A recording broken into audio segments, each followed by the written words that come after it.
बच्चों, हम पढ़ रहे हैं जंतु ऊतक।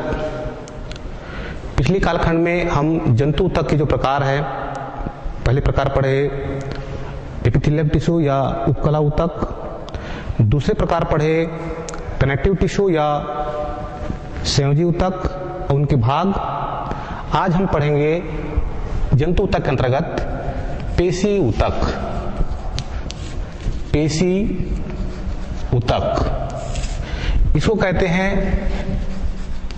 Muscular tissue. मस्कुलर टिश्यू इसको हम गति ऊतक भी कहते हैं, क्योंकि जीवों में जो गति होती है ये इसी ऊतक के द्वारा संपन्न होता है, इसलिए इसको हम गति ऊतक भी कहते हैं। अगर जीवों में देखते हैं, खासकर एक कोशी जीवों में देखते हैं, तो एक कोशी जीवों में जो है कोई अलग से प्रचलन अंग या गति अंग नहीं पाया जाता है, क्योंकि पूरा एक ही कोशिका होता है। एक ही कोशिका के अंदर समस्त प्रकार की जैविक क्रियाएं संपन्न होती है। तो उसके अंदर जो है गति के लिए जो होता है, कोशिका में उपस्थित जो सूक्ष्म तंतु होते हैं, ठीक है, कोशिका के अंदर जो सूक्ष्म तंतु होते हैं, इन तंतुओं के द्वारा ये गति करते हैं। क्योंकि तंतु जो होते हैं ये एक्टिन और मायोसिन प्रोटीन से बने होते हैं। अगर बहुकोशीय जीवों में देखते हैं, तो बहुकोशीय जीवों में जो होता है विशेष प्रकार के ऊतक पाया जाता है, ठीक है। बहुकोशीय जीवों में विशेष प्रकार के ऊतक समूह होता है। ये जो ऊतक समूह होता है इसी को हम बोलते हैं पेशी ऊतक। ये जो पेशी ऊतक होता है विशेष प्रकार की कोशिका, इसको हम सफेद और लाल कोशिका कहते हैं, इन कोशिकाओं के द्वारा ये पेशी ऊतक बना होता है। इन कोशिकाओं को हम पेशी कोशिका या पेशी तंतु कहते हैं, ठीक है। जो पेशी ऊतक के अंतर्गत जो कोशिकाएं होती है, इन कोशिकाओं को हम पेशी कोशिका या पेशी तंतु कहते हैं। इनके जो तंतु होते हैं, इनकी जो कोशिकाएं होती हैं, ये पास पास स्थित होती हैं और इनके बीच में बहुत कम मात्रा में जो मैट्रिक्स होता है, जो अधात्री होता है, बहुत ही कम मात्रा में बीच बीच पे पाया जाता है। सभी जो तंतु होते हैं ये गुच्छे में पाए जाते हैं। सभी ये सब पूल में स्थित होते हैं, पूल में पाए जाते हैं। तो इस ऊतक की जो सभी तंतु होता है, ये कोशिकाएं जो होती हैं, ये सब गुच्छे के रूप में पाए जाते हैं, गुच्छे में स्थित होते हैं। इन गुच्छों को हम पूल कहते हैं, पूल या गुच्छा, ठीक है। गुच्छों के चारों तरफ जो देखते हैं, तो चारों तरफ जो होता है ये पेरीमाइसियम नामक एक पतली आवरण से घिरा होता है। जितने भी पुल होते हैं, जितने बंच होता है, इस चारों तरफ जो होता है एक पतली झिल्ली के समान स्तर से घिरा होता है। इसको हम बोलते हैं पेरीमाइसियम। पेरीमाइसियम, पेरीमाइसियम नामक आवरण से चारों तरफ से तंतु जो होते हैं या पुल जो होते हैं, जो गुच्छा जो होता है, ये चारों तरफ से घिरा होता है। एक गुच्छे के सभी तंतु होते हैं, एक एंडोमाइसियम एक प्रकार का संयोजी ऊतक है, इसमें पाए जाते हैं, ठीक है। जितने पुल होते हैं ये संयोजी ऊतक के अंदर पाए जाते हैं। और एक पेशी के चारों तरफ जो है एपिमाइसियम नामक आवरण से घिरे होते हैं, ठीक है। पूरे जो जितने पुल हैं, सारे पुल जो होते हैं चारों तरफ जो है एक पतली आवरण, इसको कहते हैं एपिमाइसियम। एपिमाइसियम के द्वारा चारों तरफ से ये कवर रहते हैं, घिरे होते हैं।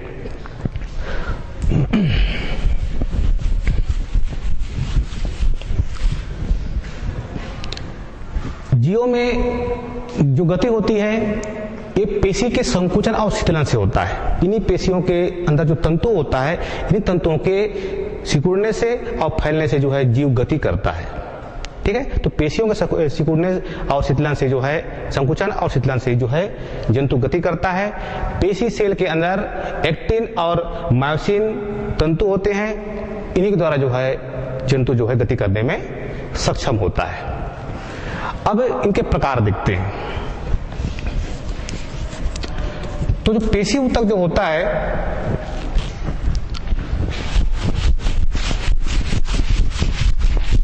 ये 3 प्रकार का होता है। सबसे पहला होता है अरेखित पेशी, दूसरे प्रकार का होता है रेखित पेशी, और तीसरे प्रकार का होता है हृदयक पेशी। ठीक है, पेशी ऊतक को हम तीन भाग बांटते हैं, तीन प्रकार होता है, अरेखित पेशी, रेखित पेशी और हृदयक पेशी। अब इनको हम बारी बारी से अध्ययन करेंगे। सबसे पहले देखिए अरेखित पेशी। अरेखित पेशी जो होता है इसको हम अनैच्छिक पेशी भी कहते हैं, इसको हम अकंकाली पेशी भी कहते हैं। ठीक है, इसको अनैच्छिक भी कहते हैं और इसको अकंकाली भी कहते हैं।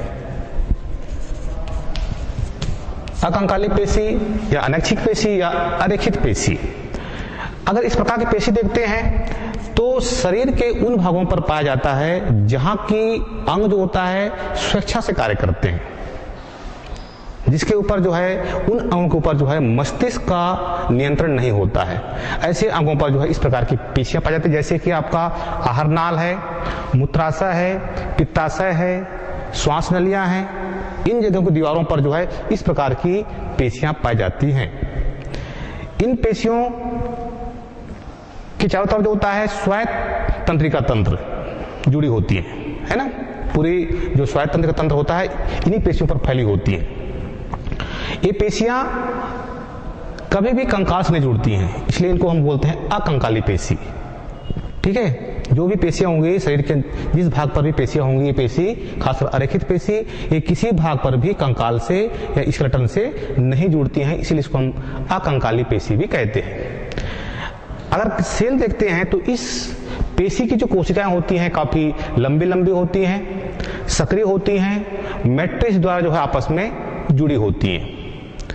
बीच बीच में जो है इनके बीच में हर कोशिका के बीच में जो है एक बड़ा सा केंद्रक पाया जाता है। केंद्रक के चारों तरफ जो होता है एक द्रव भरा होता है, उस द्रव को बोलते हैं सार्कोप्लाज्म द्रव। एक केंद्रक द्रव या सार्कोप्लाज्म कहते हैं। इस प्रकार से होता है, देखिए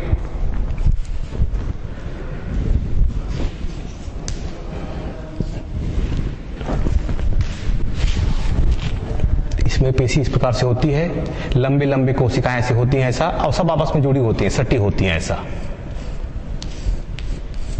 ठीक है, ऐसी ऐसी लंबी लंबी कोशिकाएं हैं ऐसा, ये सब आपस में और बीच बीच में सूचित केंद्रक पाया जाता है ऐसा। अगर एक कोशिका देखते हैं इस प्रकार से होता है,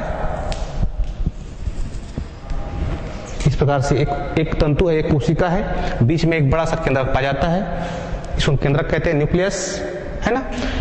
केंद्रक के चारों तरफ जो होता है एक द्रव भरा होता है, इसको हम केंद्रक द्रव्य कहते हैं। ठीक है, इसको हम केंद्रक द्रव्य या सार्कोप्लाज्म कहते हैं, सार्कोप्लाज्म।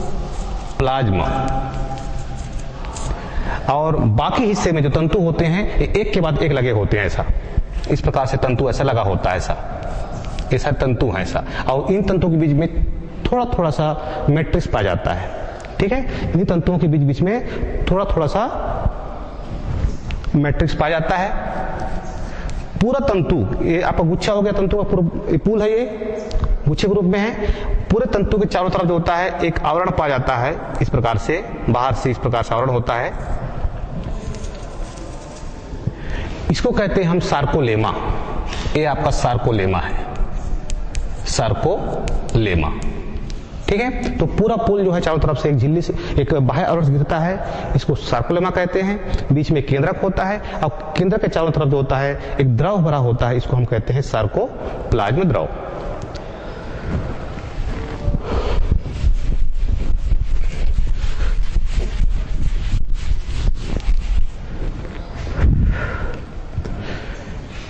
शेष जो भाग होता है ये कोशिका में जो है निलंबित रहते हैं। प्रत्येक सेल के बाद बताएगा आपको मैं कि सार्कोलेमा का जो है एक बाह्य स्तर पाया जाता है। ठीक है, ये हो गया आपका अरेखित पेशी। ठीक है, ये पेशी जो होता है खासकर उन जगहों पर होता है जहां पर अंग जो है स्वेच्छा से कार्य करती है, अपने स्वेच्छा से कार्य करती है। ठीक है। अब इस पेशी की कोई भी पेशी जो है कंकाल से जुड़ी नहीं होती है, इसलिए इसको हम अकंकाली पेशी भी कहते हैं। दूसरे प्रकार का देखते हैं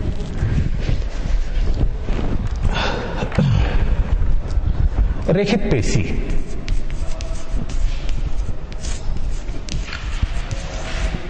रेखित पेशी, इसका और नाम है ऐच्छिक पेशी या एक और नाम है कंकाली पेशी। ऐच्छिक और कंकाली। ऐच्छिक इसलिए कहते हैं क्योंकि हम अपने इच्छा अनुसार जो है, जहां पर मूवमेंट होता है, जिस भाग में हम अपने इच्छा अनुसार गति करते हैं, उसी भाग पर जो है इस प्रकार की पेशी पाया जाता है। दूसरा कंकाल इसलिए कहते हैं क्योंकि इसकी जो पेशी होती है, ये जो पेशी होता है वो कंकाल से जुड़े होते हैं, ठीक है, अस्थि या उपास्थि से कहीं ना कहीं अटैच रहता है, इसलिए इसको हम कहते हैं कंकाली पेशी भी कहते हैं। अब ये पेशियां हमेशा गुच्छों में पाया जाता है, ठीक है, ये पेशियां भी जो हमेशा गुच्छों में होता है, बंच में पाया जाता है और हमेशा उन स्थानों पर होता है जहां पर इच्छा अनुसार गति करता है, ठीक है। शरीर के अंदर की जो अंग होते हैं जो अपने इच्छा अनुसार से गति करता है, इन जगहों पर जो होता है इस प्रकार की पेशी अर्थात रेखित पेशी पाया जाता है। पेशियों के एक सिरा या दोनों सिरा, ठीक है, एक सिरा या दोनों सिरा जो होता है टेंडान के रूप में, जो आपको टेंडान बताया था मैं, एक मजबूत लोच रहित मोटी रस्सी, टेंडान के द्वारा जो होता है यही पेशियां अस्थि या उपास्थि से जुड़ी होती हैं। एक तरफ से जुड़ सकता है या फिर दोनों तरफ से भी जुड़ा हो सकता है।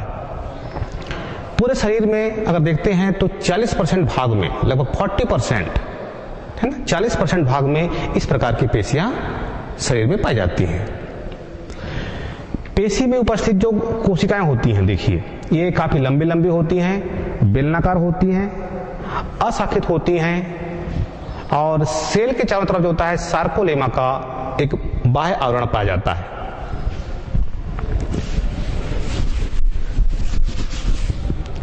जैसे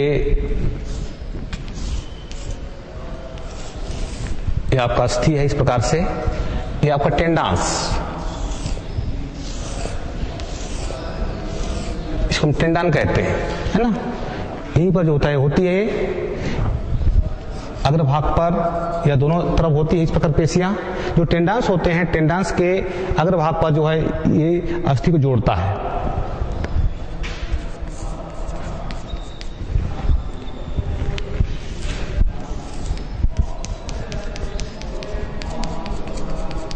इस प्रकार से ये निलंबित रहते हैं, हमेशा बंच में, ग्रुप में रहते हैं ये, ठीक है।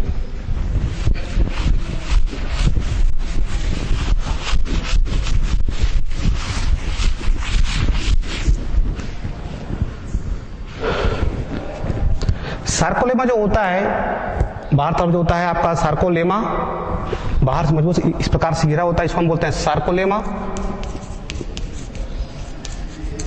ठीक है। बाह्य भाग,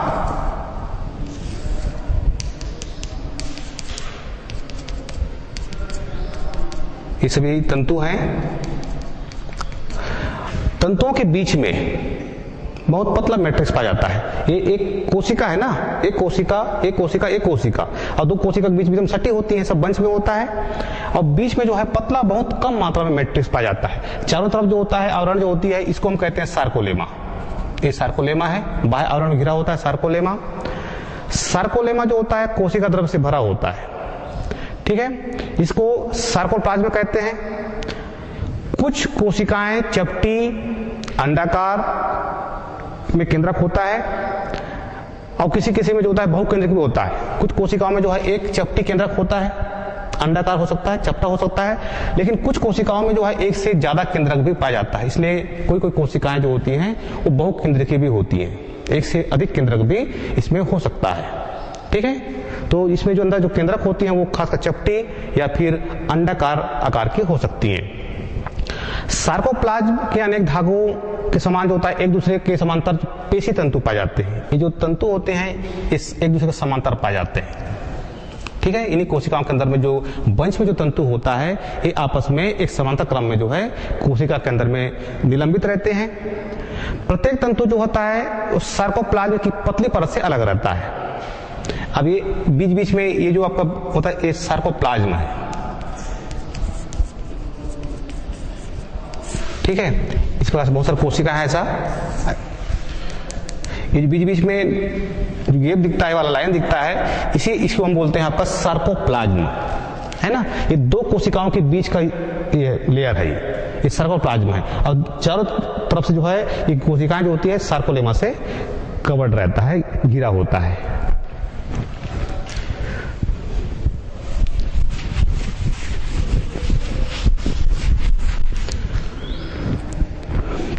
अब इन्हीं तंतुओं के कारण जो होता है पेशी सिकुड़ती है और फैलती है, ठीक है। कोशिका के अंदर जो होता है जो तंतु होते हैं इन्हीं तंतुओं के फैलने और सिकुड़ने से जो है कोशिका गति करती है। अब प्रत्येक तंतु में देखिए, अब इस प्रकार देखते हैं,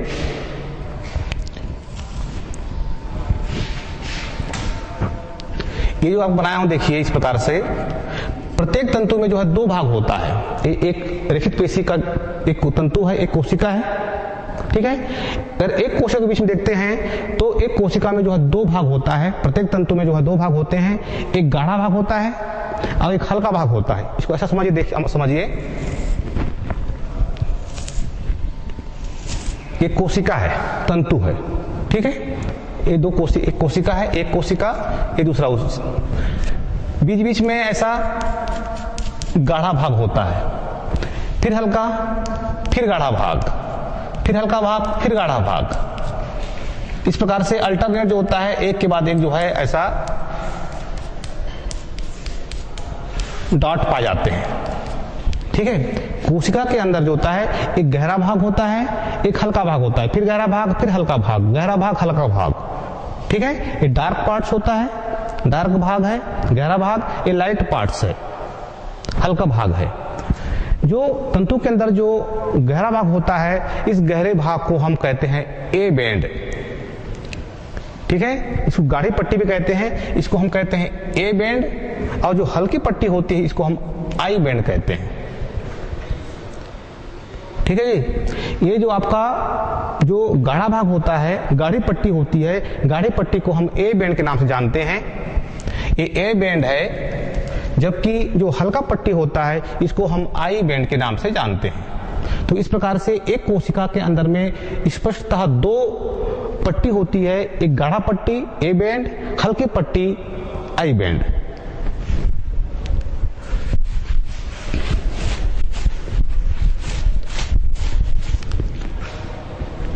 ए बैंड में मायोसिन तंतु या मायोसिन की छड़, और आई बैंड में जो है एक्टिन की छड़, इसमें एक्टिन की और ए बैंड में मायोसिन की, ठीक है। ए बैंड में मायोसिन प्रोटीन की छड़ और आई बैंड में, आई बैंड किसको बोलते हैं, ये हल्का भाग। ऐसा देख लिए, ये दो भाग बना रहा हूं आपको। ये पूरा जैसे पूरा ये आपका गाढ़ा भाग हो गया मान लीजिए, ठीक है। इसको हम बोलते हैं ए बैंड। इसके बाद में इधर फिर गाढ़ा भाग आएगा, ऐसा ना। ये जो आपको खाली दिख रहा है वाला, इसको हम बोलते हैं आई बैंड। ए बैंड गाढ़ा वाला, आई बैंड जो है हल्का वाला, ठीक है। तो ए बैंड में जो होता है मायोसिन प्रोटीन की छड़ पाई जाती है, जबकि आई बैंड में एक्टिन प्रोटीन की छड़ पाई जाती है। ये जो छड़ होते हैं यहाँ पर समांतर क्रम में लगे होते हैं। इन बैंड के मध्य में जो होता है एक आड़ी छड़ होती है, इसको हम दोनों को एक्टिन और जो पेशियां होती हैं ये समांतर क्रम में लगे होती हैं। ये जो ए बैंड है और आई बैंड, ए बैंड के मध्य में, ठीक है, और आई बैंड के मध्य में इस प्रकार से बीचों बीच इसमें एक आड़ी रेखा पाई जाती है, इसको हम कहते हैं जेड रेखा। इसको हम कहते हैं जेड रेखा, ठीक है। एक्टिन और मायोसिन जो क्षण होते हैं, इनके बीचों बीच जो होता है एक आड़ित क्षण पाया जाता है, इसको हम जेड रेखा के नाम से या जेड लाइन के नाम से जानते हैं।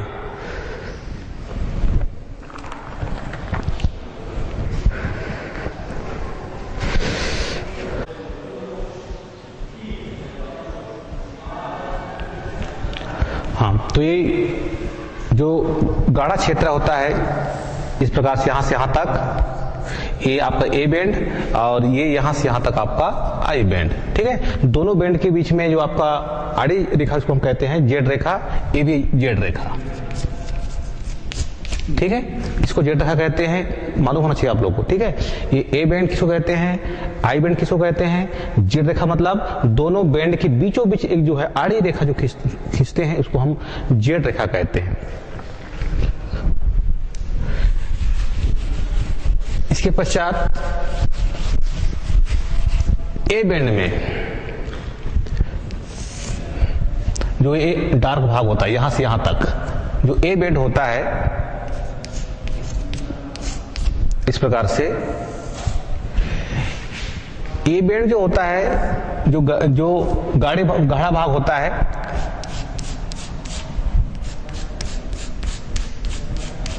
ए बैंड के बीचों बीच, ठीक है, ए बैंड के बीचों बीच कुछ कम गहरा भाग होता है। एकदम डार्क भाग है, एक उससे कम डार्क है ना, बीचों बीच जो होता है एक हल्का भाग, क्योंकि गाढ़ा भाग ही होता है, सभी गाढ़ा भाग होता है, लेकिन बीच में जो होता है कम गहरा भाग होता है। ये ज्यादा गहरा हो गया, इस प्रकार से ज्यादा गहरा भाग है, ये इधर ज्यादा गहरा भाग है।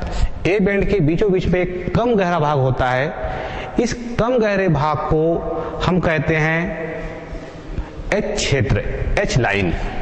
यहां से देखिए, यहां से यहां तक जो है एक कम गहरा भाग है, इसको हम कहते हैं एच क्षेत्र। ठीक है, इसको एच क्षेत्र कहते हैं। डार्क भाग में अर्थात गाढ़ी पट्टी के बीचों बीच जो कम गहरा क्षेत्र होता है इसी को हम कहते हैं एच क्षेत्र, और इसी के बीचों बीच एक लाइन होता है, इसी को हम एम लाइन कहते हैं। एम लाइन जो होता है एक कम गहरे क्षेत्र के बीचों बीच एक आड़ी लाइन खींची होती है, इस लाइन को हम एम लाइन कहते हैं। ठीक है, और ये क्षेत्र जो होता है इसको हम जेड क्षेत्र कहते हैं। ठीक है, ए बैंड और आई बैंड के बीचों बीच आड़ी खींची होती है, आड़ी जो लाइन होता है इसको हम जेड रेखा कहते हैं।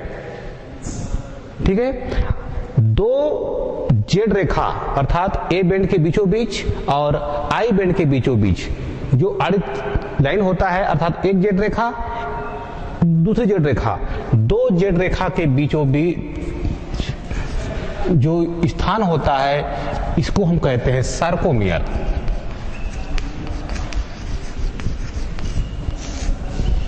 ठीक है, ये आपका ये लाइन हो गया ए बैंड का, मध्य में जो आड़ी है जेड रेखा, और ये जो आपका जो हल्की पट्टी होती है इसको हम आई बैंड कहते हैं, इसके बीच की जो आड़ी रेखा होती है, दो जेड रेखाओं के बीच की जो दूरी कहलाता है इसको हम सार्कोमेयर कहते हैं। ठीक है, जबकि जो गाढ़ा क्षेत्र होता है इसके बीचों बीच जो है कम गाढ़ा क्षेत्र होता है। ठीक है, इसके बीच के ये जो दूरी होती है इसको हम एच क्षेत्र कहते हैं, और इसके बीचों बीच जो लाइन होता है इसको हम एम लाइन कहते हैं। कंफ्यूज मत होना। ठीक है, तो इस प्रकार से ये एम लाइन है, ये एच क्षेत्र है, ये जेड रेखा है, ये जेड रेखा है, और दोनों के बीच की दूरी सार्कोमियर। ठीक है, अब इनमें मोमेंट कैसे होता है, गति कैसे होती है। प्रत्येक जेड लाइन जो होता है, जो बीच में इस प्रकार से जेड लाइन था, जेड लाइन के दोनों तरफ जो होता है एक्टिन की पेशियां है ना, एक्टिन छड़ की पेशियां समांतर क्रम में लगी होती हैं। दोनों जेड, दोनों इधर भी जेड था और इधर भी जेड था, तो दोनों जेड रेखा पर या दोनों जेड लाइन पर जो एक्टिन पेशी होता है ये समांतर क्रम में पाई जाती है। अब इनमें गति कैसे होती देखिए,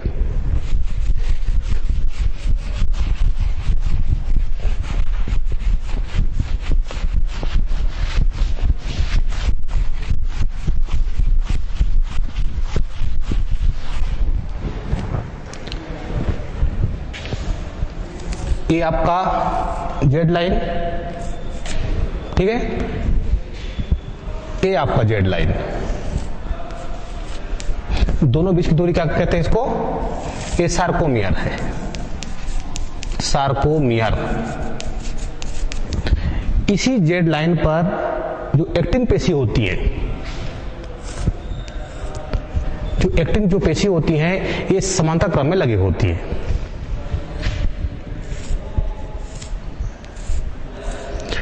ये जो क्षण है, ये क्षण जो होता है, ये समांतर क्रम में लगे होते हैं इस प्रकार से।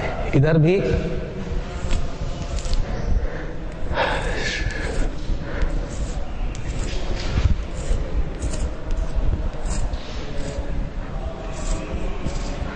ठीक है, एक्टिन पेशी, मायोसिन पेशी, मायोसिन क्षण, पेशी बोल रहा हूं, सारी क्षण है, एक्टिन क्षण और मायोसिन क्षण। अब इनके बीच बीच में जो होता है,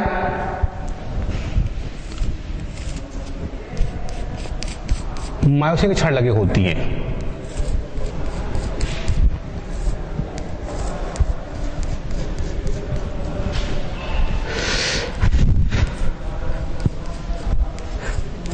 इस प्रकार से एक्टिन पेशियों के बीच बीच में मायोसिन की क्षण जो है लगी होती है।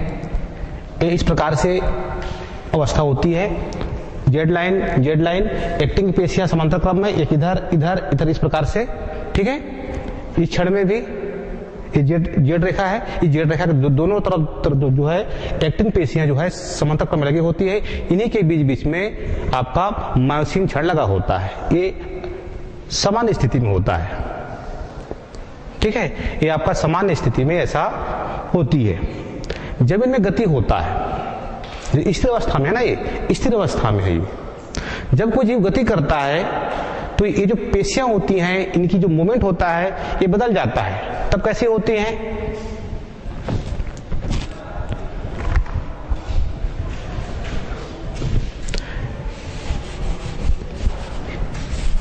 तब जो है एक्टिन की पेशियां, ये जो पेशियां होती हैं इस प्रकार से, ठीक है, एक दूसरे के ऊपर आ जाती है ऐसा। फिर आपका हो गया आपका मायोसिन पेशी, फिर एक्टिन पेशी, इसके ऊपर आपका आएगा एक्टिन पेशी, बीच में मायोसिन पेशी। इस प्रकार से ये बीच में खिंच गया,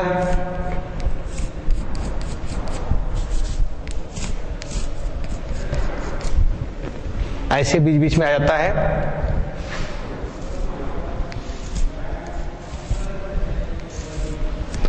जब जीव गति करता है तो इनकी जो पेशियां होती हैं, एक्टिन पेशी मायोसिन पेशी के ऊपर आता है, और ये देखिए एक्टिन पेशी जो होता है, एक्टिन है या मायोसिन है, ठीक है। एक्टिन पेशी जो होता है मायोसिन के ऊपर आता है, और एक एक्टिन पेशी दूसरे एक्टिन पेशी के ऊपर आता है। इस प्रकार से होती है। जैसे देखिए ये ऐसा है, ये जब गति करता है तो इस प्रकार से हो जाता है, ठीक है।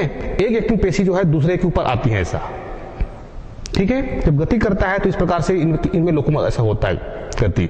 यही जो है जब मूवमेंट करती हैं तब कोई जीव जो है गति कर पाने में सक्षम होता है। तो एक्टिन, ये जो आपका एक्टिन पेशी होती है, एक्टिन पेशी दूसरी एक्टिन पेशी, दोनों जो है एक दूसरे के ऊपर नीचे है ऐसा, ठीक है। इनके बीच बीच में क्या आएगा? मायोसिन पेशी, मायोसिन की क्षण, ठीक है, पेशी बोल रहा हूं आपको। तो ये आपका एक्टिन क्षण और दूसरी एक्टिन क्षण जो है एक दूसरे के ऊपर आता है, और बीच बीच में जो है मायोसिन की क्षण पाई जाती है। तो इस प्रकार से जीव जो है गति करता है। ये जब ऐसा होता है तब की स्थिति है, और जब फैलती है तो जो पहले बताया था वो स्थिति है, ये दूसरी स्थिति है, ठीक है। तो इस प्रकार से जीव इस प्रकार से गति करता है ऐसा। तब इनमें क्या होता है? लोकोमोशन होती है, गति होती है। तो ये हो गया क्रियाविधि, ठीक है। इन क्षण की क्षण को जो है गति करने के लिए, मूवमेंट करने के लिए जो है कुछ ऊर्जा की आवश्यकता पड़ती है, क्योंकि गति करने के लिए हमको क्या चाहिए, ऊर्जा चाहिए। तो ये जो ऊर्जा होता है जंतुओं में एटीपी के माध्यम से प्राप्त होता है, इसको हम एडेनोसिन ट्राइफॉस्फेट भी कहते हैं, ठीक है। इनके माध्यम से इन क्षण को समय समय पर ऊर्जा मिलता रहता है। ये हो गया रेखित पेशी क्रिया विधि। अब तीसरा देखते हैं हृदयक पेशी। हृदयक पेशी नाम से स्पष्ट है, ये जो पेशी होता है ये हृदय की दीवार में पाया जाता है। जो हमारा हार्ट होता है, हृदय जो होता है हार्ट की दीवारों में पाया जाता है। और ये जो पेशी होती हैं ये जीवन में बिना रुके जीवन पर्यंत कार्य करती हैं, ठीक है। हृदय की दीवारों में होता है और ये पेशियां जो होती हैं ये बिना रुके कार्य करती हैं। अगर पेशी रुक जाएगा तो हमारा हार्ट भी क्या हो जाएगा, बंद हो जाएगा। हार्ट बंद हो गया तो आदमी, ये जीव जो है की मृत्यु हो जाती है ना। तो ये जो है एक बार जब शुरू होती हैं तो जीवन पर्यंत जो है बिना रुके कार्य करती हैं। एक सेल के अंदर जो है लगभग एक ही केंद्रक होता है और कोशिका जो है शाखित होती हैं। सभी सेल जो है आपस में जुड़कर जो है एक जाल बनाती हैं। दो कोशिकाओं या दो पेशियों के या दो तंतुओं के मिलने के स्थान को हम कहते हैं अंतर्विष्ट गद्दियां, ठीक है। दो पेशी कोशिकाओं जुड़ने के स्थान को हम, जहां मोटी होती है उस जगह को, उसको हम अंतर्विष्ट गद्दियां कहते हैं। ये पेशियां कोशिका में, जो कोशिका होता है इनमें तंतु पाया जाता है और ये मोटे और सघन होते हैं, है ना। इनकी कोशिकाओं के अंदर जो तंतु होता है ये काफी मोटे और सघन होते हैं, पास पास होते हैं, ठीक है। और दो कोशिकाएं या दो तंतु जहां पर जुड़ता है वहां को उसको हम क्या बोलते हैं, अंतर्विष्ट गद्दियां कहते हैं। कुछ इस प्रकार से होती हैं, देखिए, और सभी आपस में जुड़े होते हैं, ठीक है। ये जो तंतु होते हैं, जो कोशिका होते हैं, ये आपस में जुड़े होते हैं। इस प्रकार से ये कोशिकाएं हैं। ऐसा